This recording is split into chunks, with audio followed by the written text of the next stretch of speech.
once again, Psalm 71. We read the whole psalm earlier. We'll just want to start with verse 5. For thou art my hope, O Lord God. Thou art my trust from my youth. Verse 9. Cast me not off in the time of old age.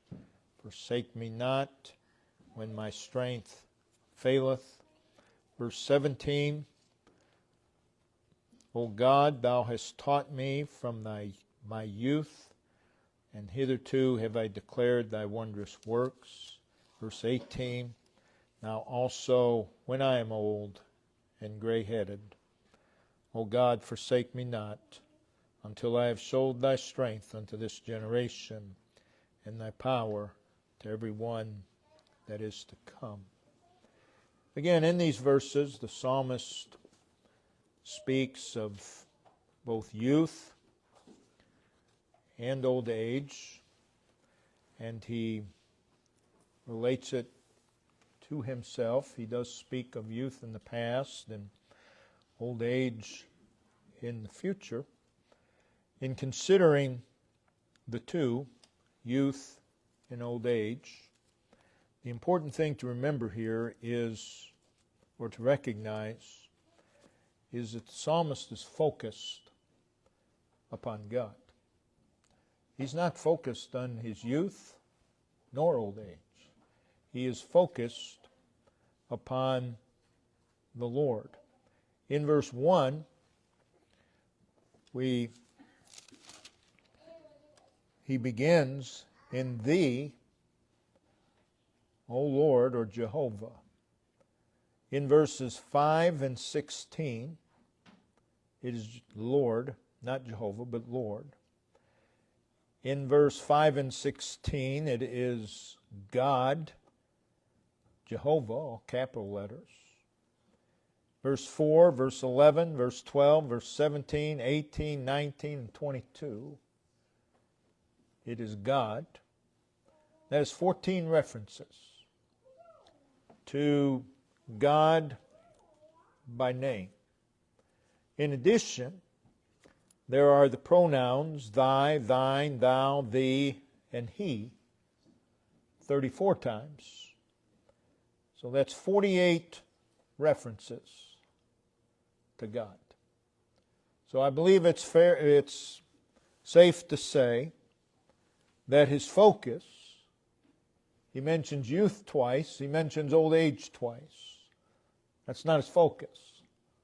His focus is upon the Lord. And therefore, there is a tone of certainty throughout the psalm. Throughout the psalm, there is a resolve for God in his life. Throughout the psalm, there is a meditation upon God in his life. And there is a desire for God in his life. Again, the psalmist is thinking upon his youth and his old age. He's reminiscing, but he's reminiscing of God in his youth. And then he brings that into old age. The older you get, the more you tend to reminisce. And we ought to reminisce about the Lord. Ought to talk more and more about God. So what we see in this 71st Psalm is God in his life, from youth to old age, or as he approaches old age.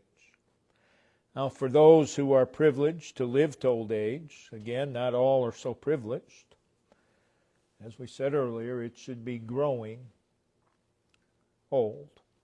So our subject is from youth to old age. And that is called aging. And it should be a progressive spirituality. Progressing spiritually as we age. Again, as we pointed earlier, there is the word continually, verse 3, verse 6, verse 14. There is the phrase more and more, verse 14. There is the phrase all day, verse 15. And the word again in verse 20. So what we have is a progressive, repetitive, and consistent surging of the soul into old age, from youth to old age.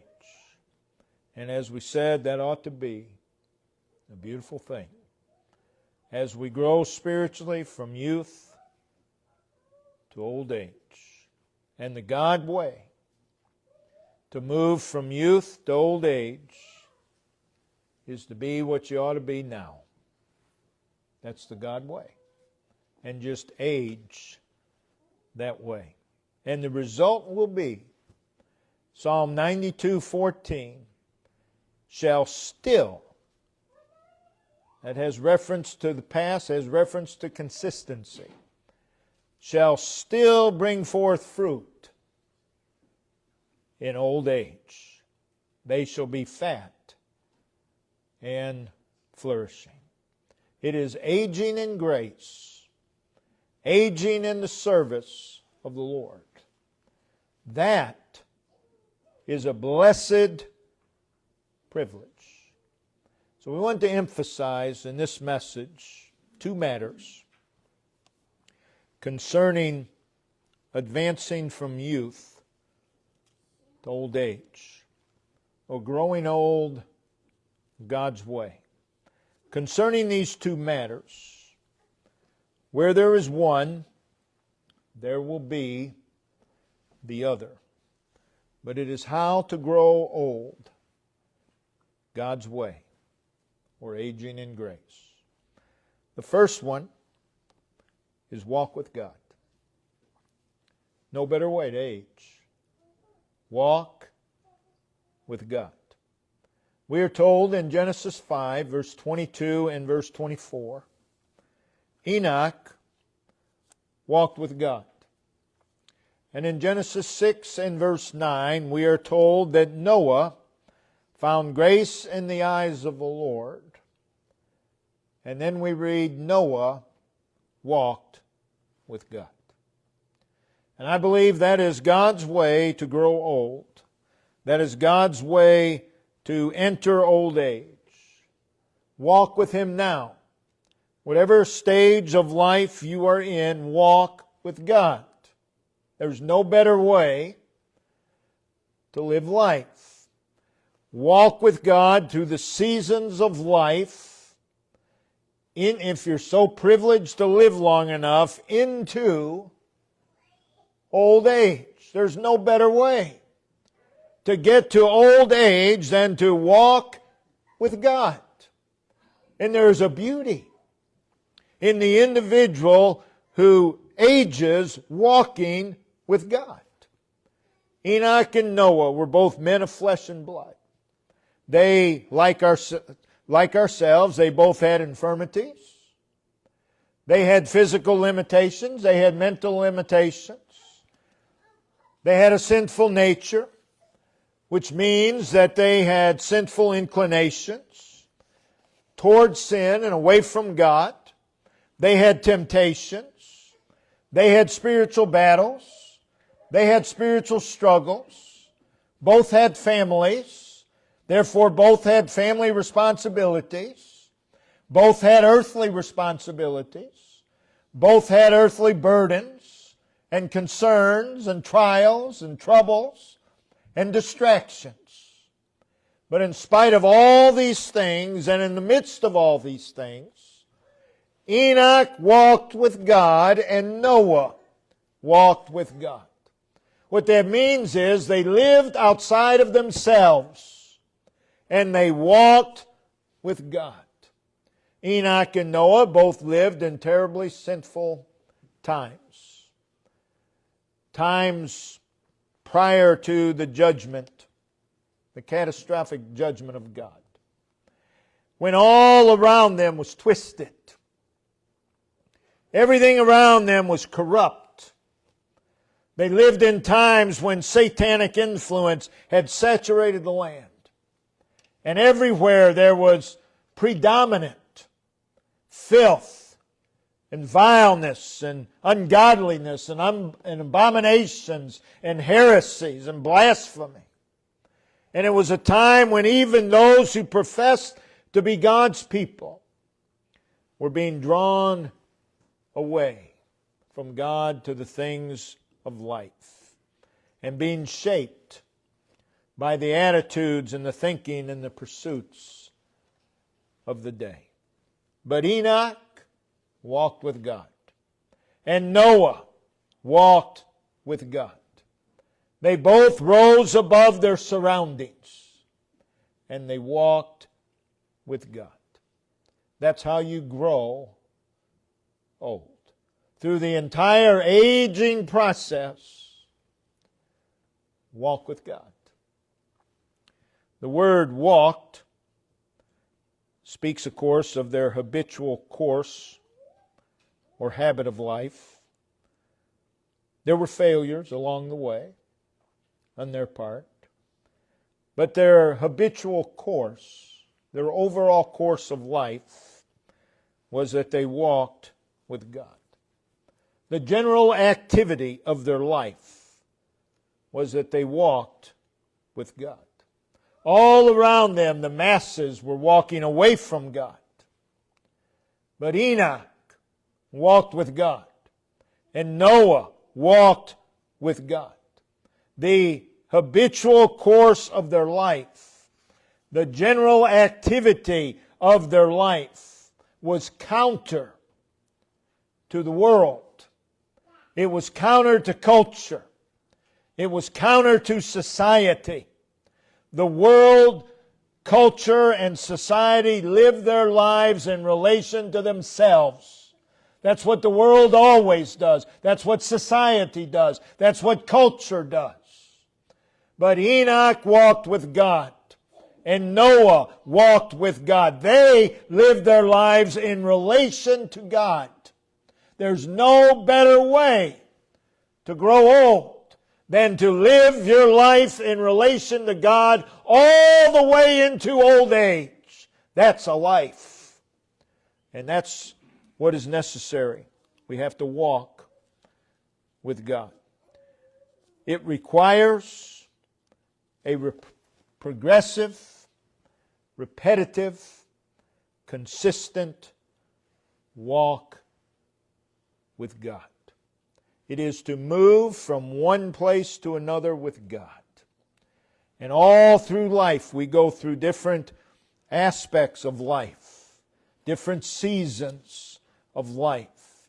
What is important is not so much the season you are in, but what is important is that you move from one season to the other with God. And that's how to grow old. Enoch walked with God. Noah walked with God. The preposition with, that's what brings Enoch and Noah to the same place as God. They walked with God. With God. That speaks of a position. And what is the position? With God. With God. That's how we're to live our lives. It is a position in relation to God. It is the position of an extraordinary life. It is the position of a blessed life. It is the position of a happy life, a productive life. With God. The way to grow old is together with God, in conjunction with God, jointly with God, side by side with God. Such is a wonderful and beautiful journey. Enoch walked with God. Noah walked with God. They are on common ground with God. And that's how they're aging. They're on common ground with God. In the same place, with God. Walking in the same direction as God. Walking at the same pace as God. There's nothing haphazard about this. There's nothing random about it. It is a very precise life with God. With God. And that's the blessing. If the Lord allows you to live long enough, that's how you want to enter old age. Walking with God. Enoch walked with God. Noah walked with God. Their activities were not dictated by their own devices, but rather by God. They were in agreement with God. Again, think of these words. With God. Think of them in relation to responsibilities. With God. Think of them in relation to thoughts. With God. Think of them in relation to decisions and motives and aims and goals. With God. Think of these words with God in relation to friends and family and careers and circumstances and seasons of life. Whatever we face, there's no better way to face it than with God. And there's no better way to live life than with God. There's no better way to arrive at old age than with God. Enoch walked with God. Noah walked with God. God was a reality in their lives. They lived in the reality of God. His voice was real. His touch was real. His presence was real. His power was real. His love, His care, His mercy, His grace, they were all very real to Enoch and Noah, together with God. That is, if you're with God, that means you live life seeing God. You live life feeling God. You live life occupied with God. Again, it's together with God. Leaning upon Him, depending upon Him, resting in God, drawing from God, feeding upon God, experiencing God's refreshment, experiencing His strength, experiencing His direction, experiencing His counsel and His consolation and peace all the way into old age. That's a beautiful thing. That's a wonderful thing. And that's how we ought to live our lives. Again, Enoch walked with God, Noah walked with God, side by side with God in life. Through the various seasons and needs of life, near to God. Near to God. Through the seasons of life in contact with God. In companionship with God. Identified with God. That is how we ought to want to move from youth to old age. In contact with God, near to God. Companionship with God, identified with God. Moving in God's direction. Going God's way. From youth into old age. Enoch walked with God, Noah walked with God.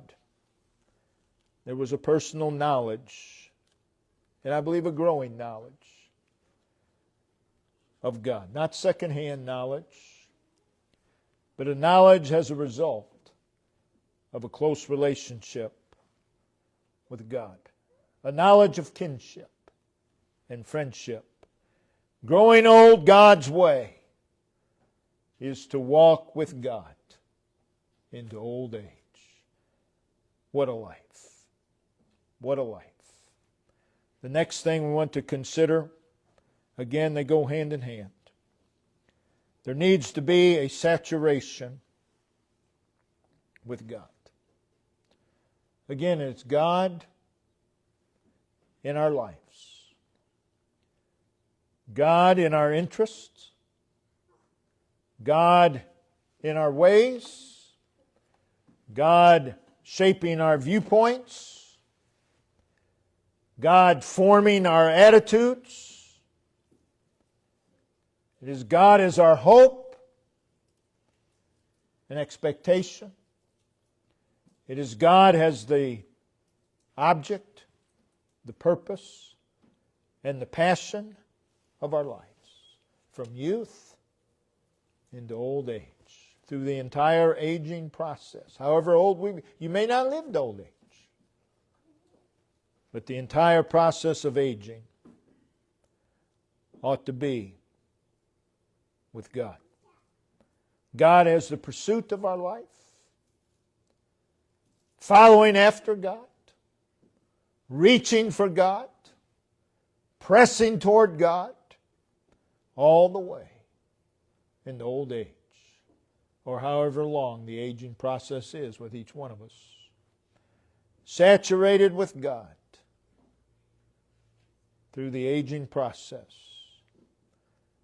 What that means is God is our strength, God is our refreshment, God is our relief, God is our assurance, God is our encouragement, God is our satisfaction in life. God has the driving force of our life. And if we're so blessed, all the way into old age, it is living life with regard to God. It is living life in behalf of God, with our attention upon God, going further and further spiritually, with our roots growing deeper and deeper to the Lord. It is more and more occupied with God, more and more profoundly affected and impacted by God. And if we're so blessed into old age, it's to be more humbled, more teachable, more and more in love with God, a love that draws us to Him,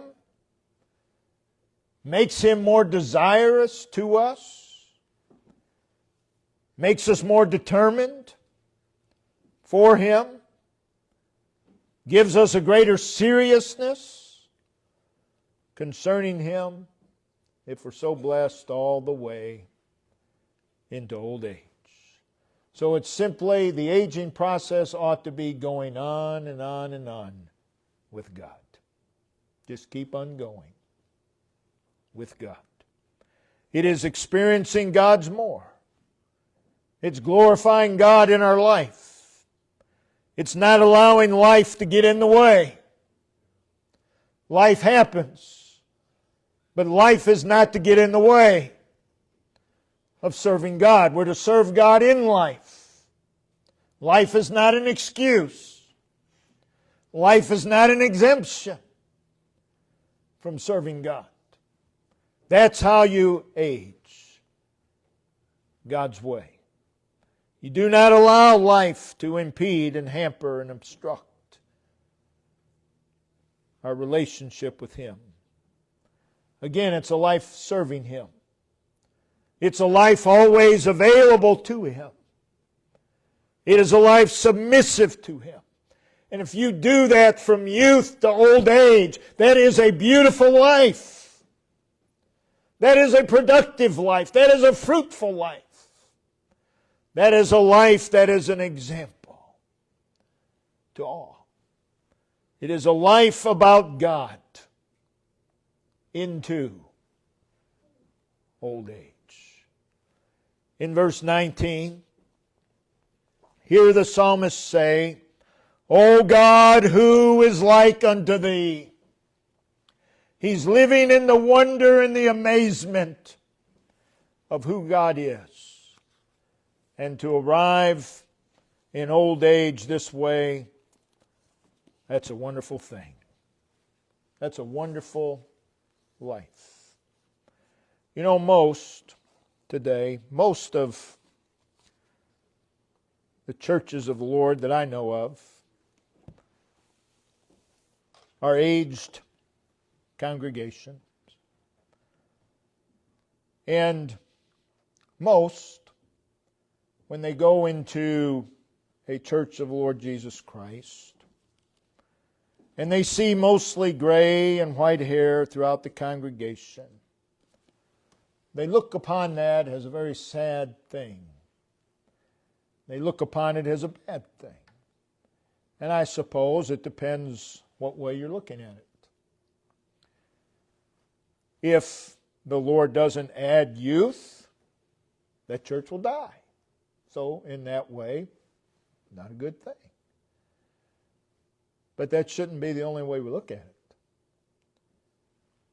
A church with old people who have grown old God's way, that's a beautiful thing.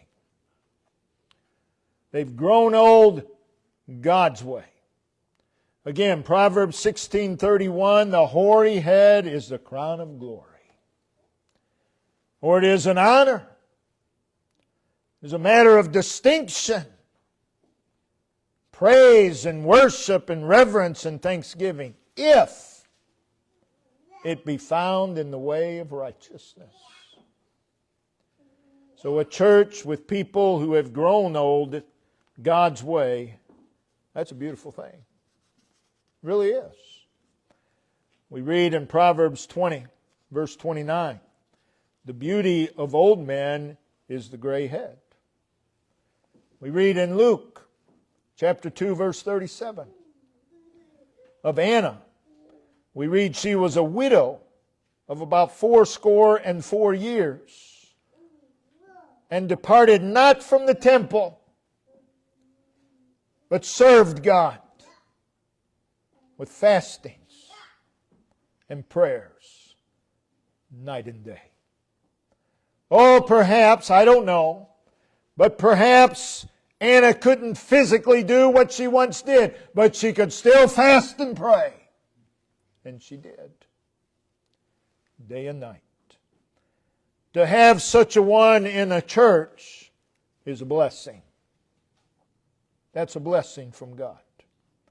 To have a church full of such is a blessing of God.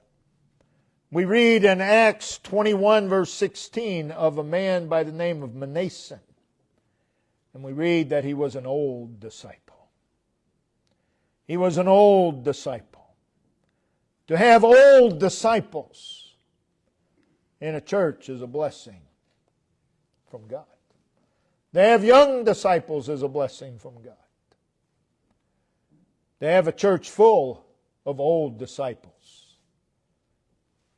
that's a blessing. We read in Philemon, verse 9, of Paul, the aged.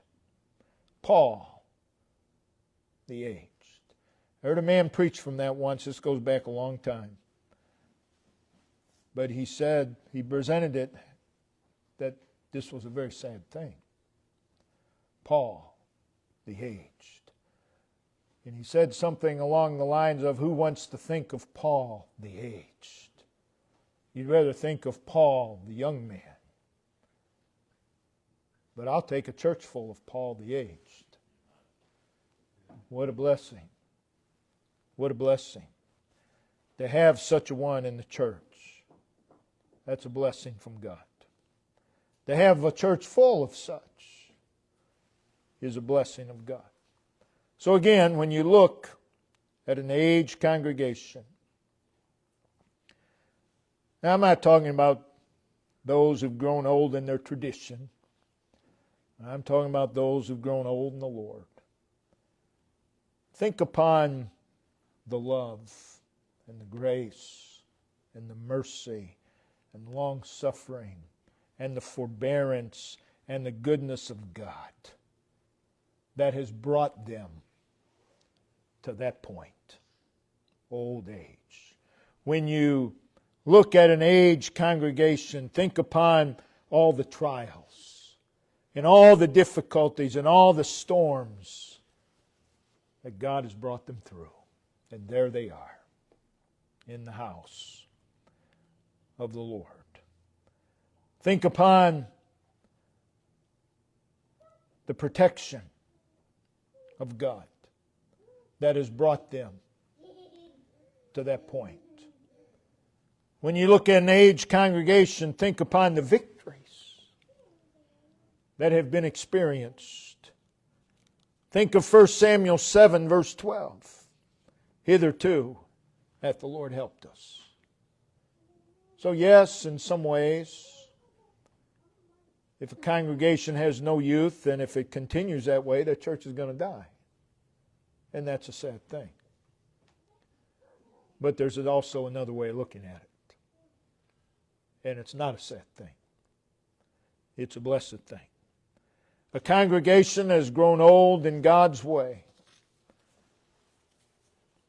is not necessarily a sad thing. It can be a very beautiful thing. Congregation that's grown old in just religious exercise rather than growing old God's way, that's a sad thing. But that's not what I'm talking about. Think of a congregation of white and gray hair that has grown old in the Lord. Has grown in their knowledge of God. Has grown in their relationship with God. Has drawn near to God. They've grown in wisdom. They've grown in understanding. They've grown in faith. They've grown in righteousness and fruitfulness. They've grown in patience and humility and kindness. If they've grown that way, that's a beautiful thing.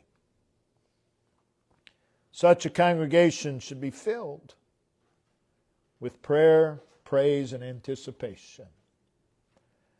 Old age should be marked by spiritual fruitfulness.